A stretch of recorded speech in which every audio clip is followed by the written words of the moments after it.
Have you ever wondered why your fire's dying, why it's so smoky, and why some people can build a great fire and keep it going well? The secret is good airflow.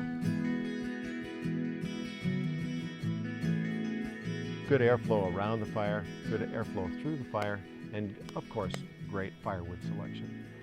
To get good airflow, you want to do three things. One, you want to make sure that you don't overpack the fire, that you make room for the fire to get good airflow around and under it. Two, stack the fire just right to make sure that airflow goes through the fire just fine. And third, make sure that whatever wood you choose is nice and clean and not densely packed so that the fire has plenty of room to breathe. For my money, the best way to stack a fire for good airflow is the crosshatch method. That's basically like a Lincoln log style or Jenga method.